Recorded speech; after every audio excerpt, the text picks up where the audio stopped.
Welcome back mga tol dito sa Nicolop TV, bungilang malakas. Isang mapagpalang umaga para sa ating lahat. So yan, medyo makulimlim mga tol. For today's video mga tol, magpaparouting muna tayo tapos may good news tayo. Kung gusto nyo malaman yung good news, tara, samahan nyo ako.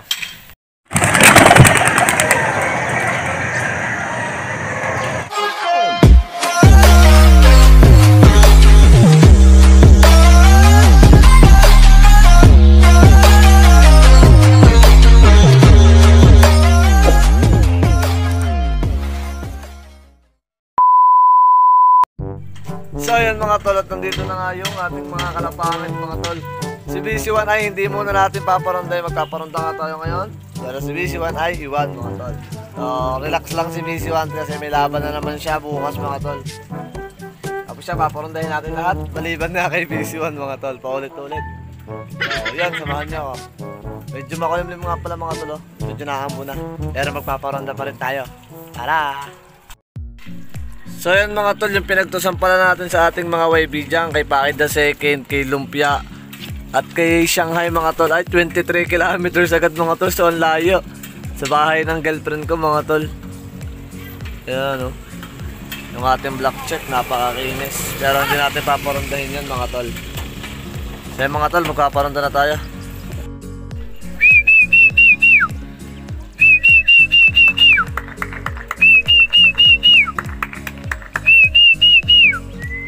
Ayaw pa lumabas mga tol, nahihiya pa. Ito, lumabas na.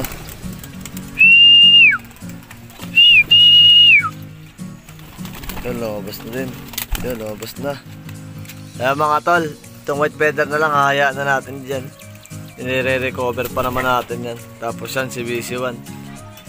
I-relax lang natin yan mga tol, para relax na relax sila.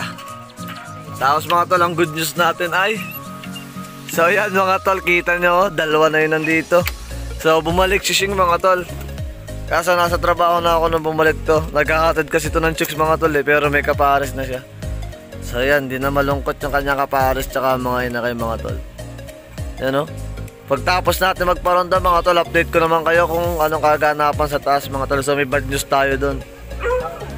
Yan si Shing. Re-recover natin na mga tol. May laban din yan bukas mga tol, so sprint race. Laspag na laspag na ang katawan ng dalawa. Pero wala tayong magagawa, sila lang yung panglaban natin mga tol. So ayan mga tol, yung ating mga kalapangit, medyo tumaas sila. Sinanay na natin mga tol sa ambunan mga tol. Medyo naaambun na oh.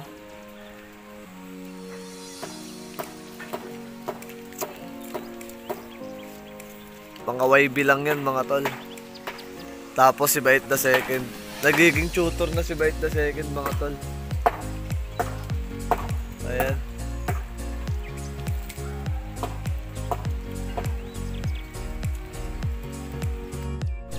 Nagwawatak-watak na sila mga tol. Ayan, nagsama-sama na ulit. Medyo nalakas na ang ulan mga tol.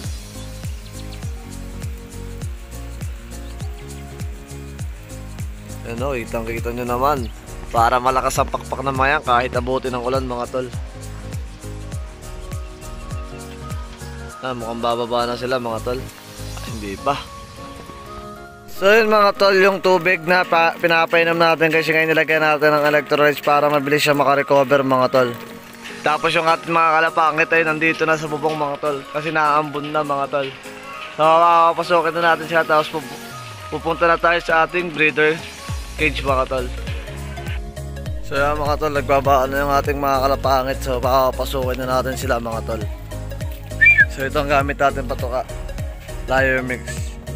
So bigay lang sa atin niya isang sako mga tol. Ano, Layer Mix siya mga tol. Tapos yun, Integra para sa ating mga breeders mga tol. So papapasukin na natin sila mga tol. Nanunuka na dito sila sa baba mga tol. Yan mga tol, nakapasok na natin yung ating mga kalapangit. So kompleto na sila dito mga tol. Pinapatukaan na natin. Ubos na agad yung binigay nating patuka. Gutom na gutom yung ating mga kalapangit.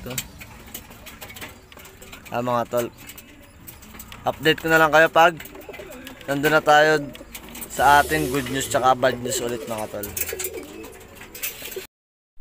Yun mga tol, mapapansin nyo, wala pa tayo doon sa taas sa ating dalawang breeder cage mga tol. So nandito tayo sa aking kwarto kasi may papakita ko sa inyo mga tol. So yan, kung makikita nyo, yan o, may tatak ng kalapate. So patukayan mga tol, hindi ako bumili niya mga tol. So binigyan tayo ni Paulo ng isang akong patuka mga tol. So dahil sa unang sahod niya sa YouTube mga tol, so nabahagyan tayo ng isang sakong patuka mga tol. So babawi tayo pag na-monetize yung channel natin tapos nakasahod din tayo mga tol. So babawi tayo mga tol. Abangan nyo na lang kung anong yung ibibigay natin mga tol. So yun o, isang sakong patuka, Flyer Mix L Campion mga tol. So yun mga tol, punta naman tayo sa taas mga tol. So yun mga tol, at nandito na tayo sa taas. So nandito na tayo sa dalawa natin breeder cage mga tol. Tapos ang good news natin mga tol ay papakita ko sa inyo. So yan mga tol, sa mahilig na makapanood sa akin, so makikilala nyo na agad yung malaking checkered na yan mga tol. So si Bait yan mga tol. At yan, good news mga tol, malakas na siyang tumuka mga tol. So nakaka-recover na siya mga tol. Kitang kita nyo naman oh. Nung mga nagdaang araw mga tol, hindi ganyan yan mga tol. Tutukayan lang, pakonti-konti lang, tapos pag wala pa ako dito mga tol. Yan o, nakakatawa mga tol. So ang ginawa ko lang mga tol dyan ay 2 beses kong pinainom ng Amtil, tapos 2 araw ko din pinainom ng Oregano mga tol.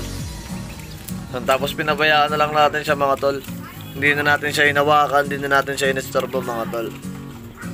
Makikita nyo, napakalakas at tumukha. Ano, sana makapuli recover na si Bait mga tol. Tapos yun yung itlog nila mga tol oh. Kakatawa talaga mga tol. So, hindi ko pa siya napapakinig pamara ako mga tol, kung malakas na ulit ang pamamara ako niya. Kasi nga nawala yung, kumbaga parang napaos siya mga tol dahil nga sa halak. Pag namamara ko siya mga tol, walang tunog. So subaybayan pa rin natin. Kung baga ay ano, oobserbahan pa rin natin mga tol yung kanyang galaw mga tol. So yun, si Babaita, napakaganda. May painakay na tayo sa dalawang yan mga tol. So nandun nga kay Balik at kay Baltek mga tol. Yan o. Kitang kita nyo naman, hindi na masyadong nahihingal o. Napakalakas ito mukha mga tol. Ang bad news naman natin mga tol ay dito sa dalawang to mga tol. So yan, makikita nyo. Yan o, kung nakikita nyo dyan sa nest na yan, di ba may itlog dyan mga tol. So itlog na ng dalawang to. Napakasag mga tol parehas. So hindi ko alam kung ano nangyari mga tol. Bigla na lang pumunta doon sa baba ng kanilang nest. So dyan, napunta na lang dyan. Tapos yung basag na nung nakita ko dyan mga tol. Tapos yung isa doon ay malaki rin ng crack mga tol. So tinapon na natin. Sayang. Pero mabilis naman tayo makakapag-breed sa mga tol kasi tinututukan din natin to ng ano, para sa ating south mga tol. Kitang kita na si Bait talaga. Lakas pa rin ito mukha mga tol. So mga tol, nagkapainom muna tayo. Yan mga tol, lalagyan natin ng painom sila Bait. Tapos ito sinakidlat at lulita natin mga tol. So plain water lang muna pinapainom natin sa kanila mga tol. Yan mga tol, tapos na tayo magpatoka dito. Pupunta naman tayo sa baba at ano, inaantay ko lang kasi matapos magsubo si Shing mga tol. Susubuan na natin siya ng Wakamoto mga tol para mas mabilis siya makarecover. Ayun, isang itlog niya hindi nalilimliman. So yan, kakaykayin yan mga tol. Yan o, napakaganda yan mga tol. Napakakinis pa yan. Yung si Babaita mga tol, galing kay Lihano Brothers mga tol. So yan, nalimliman na naman niya ng ayos mga tol.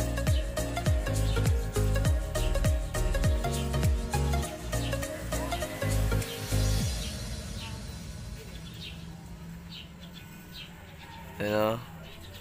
Mga tol, tapos na naman siguro tumukha sila, pero nilalagyan pa rin natin ng patuka doon mga tol para in case na magutom si Bait ay may matutuka siya mga tol. Kaya kitang-kita niya mga tol, nagkukuto-kuto-kuto na siya. Nagkukuto-kuto-kuto na siya. Nagkukuto-kuto-kuto na siya. Pero hindi na masyado hinihingal si Pait mga tol. Napakasaya ka mga tol. So yun, bababa na tayo mga tol. Hihingi pa tayo kay Pao ng Wakamoto. So yun mga tol, nakahingi na tayo kay Pao. So yun, si Pao mapunta na sa kanya. Liars love mga tol. Lalaban ka bukas. Yun, lalaban daw siya bukas mga tol. So lalaban din tayo mga tol. Tuloy lang ang laban kahit natatalo tayo mga tol. At least umuwi ang ating mga kalapate. Pero kahit pero may pinatunayan din naman sila mga tol kasi umuwi sila kahit talo mga tol. Kasi ang ating mga kalapate hindi na magagandahan ng linyada mga tol. So bait nga lang yung ating malakas. Kasi ang downline na yung iba mga tol. Pero feeling best pa rin tayo mga tol kasi umuwi yung ating mga kalapate. So nakikipagsabayan sa paklab namin na magaganda ang hawak na linyada mga tol. So yung mga tol, magsusubo na tayo ng Wakamoto. Mapapansin nyo, nasa calcium pa yung lalagyanan niya pero Wakamoto yan mga tol. So yung Wakamoto ay pang recover mga tol. Pwedeng pang pasalubong at pwedeng pang kumbaga bago nyo ikarga, susubuan nyo ng Wakamoto mga tol. Tapos suggest ko sa inyo mga tol, pag may breeder kayo mga tol, katulad ng ganito, okay lang na madaming ilagay nyo patuka, okay lang na matirahan sila kasi nagsusubo sila ng inakay. Kumbaga yung itinutuka nila dito, susubo nila sa inakay tapos lagyan nyo pa uli ng patuka mga tol para doon naman sa nagsusubo mga tol. So mga tol, magsusubo na tayo, let's go. So mga tol, nagka-video muna tayo kay Pao.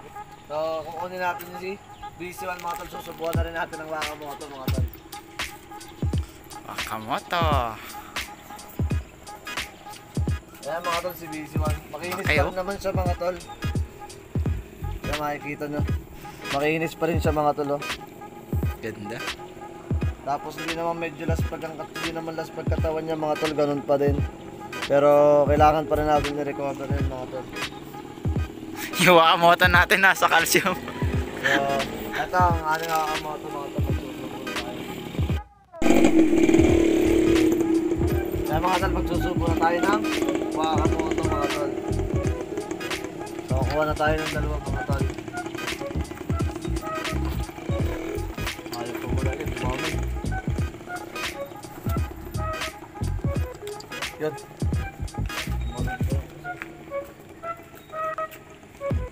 So, dalawa lang ang kukunin natin mga tol. Kay Shing at kay BC1 lang. Yung nagpatak ulit. So mga tol, ito yung itsura ng Wakamoto mga tol. Okay yan. Lagi nagpatak yan. Bango. Parang Ovaltine lang siya mga tol. So yung binibili natin na dati mga tol. Kaya magsusubo na tayo.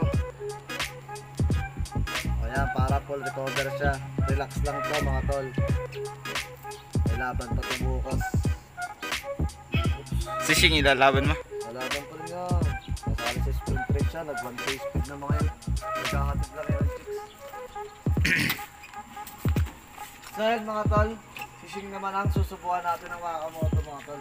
Kaya makapapansin nyo, nakalimlim pa rin siya mga tol. Oh. Napakasipag nga mga tol. So hindi na natin siya na-i-clock mga tol. Yung sticker niya yun nandun pa rin sa kanyang sing-sing. Pati yung sticker ni BC1 mga tol.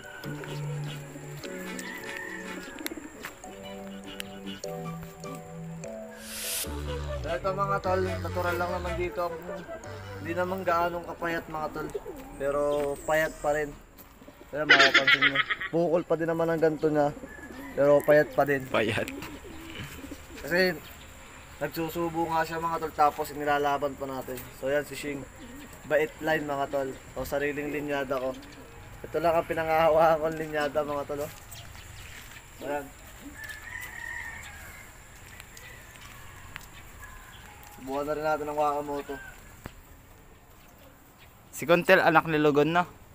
Content? Doon sa Blue Bar. Lolo, bigyan mo na okay pa rin ng...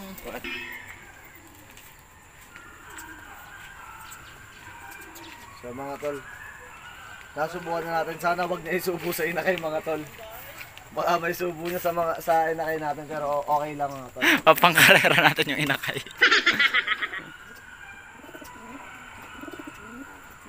So ayan mga tol, si BC1.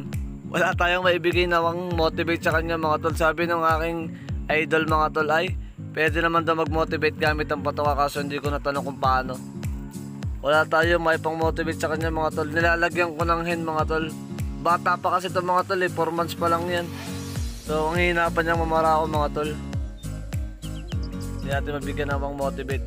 Ito si Shing na mga tol, motivate naman niya kasi alam naman niya na may nag-aantay sa kanyang asawa, tapos yung dalawa niyang inakay mga tol. So papakita ko sa inyo yung inakay mga tol, malaki-laki na. So yan mga tol, blue bar tsaka checkered yung kulay nila mga tol.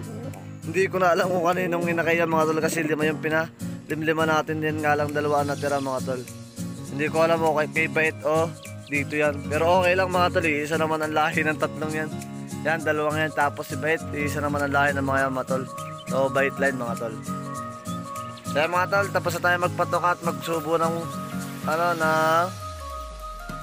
magsubo ng Wakamoto mga tol. Tapos nakapagpainom na rin tayo ng electrolytes mga tol. So relax nga lang si Shing tsaka si BC1 mga tol, kasi may laban pa sila bukas. So sprint race tsaka pooling ang lalabanan natin mga tol.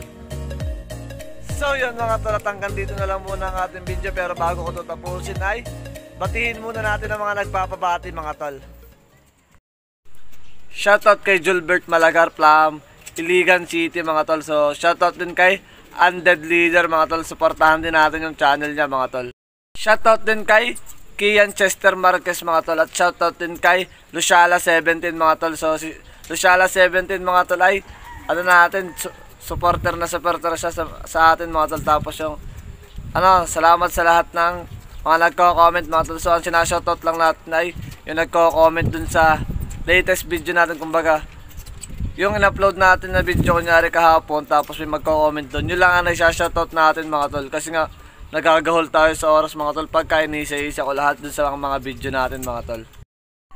Shoutout din kay Norman Christian Monson mga tol, at shoutout din kay Akeo Love TV mga tol.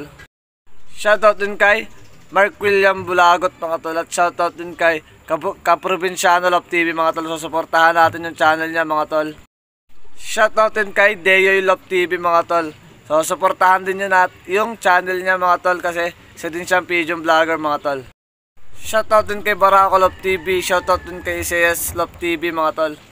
So ayun mga tol, at last but not the least ay special shoutout kay Mechanized Love TV mga tol from Canada mga tol. So isa din siyang pigeon vlogger mga tol, tapos nandun siya sa Canada mga tol. So special shoutout sa iyo sir. So hanggang dito lang ating video mga tol. Pero bago natin tapusin to, huwag na kayong mahihiyang i-like, share, comment, and subscribe. At syempre, hit nyo na rin yung bell button para updated kayo kapag may bago tayong upload. Peace! Keep safe!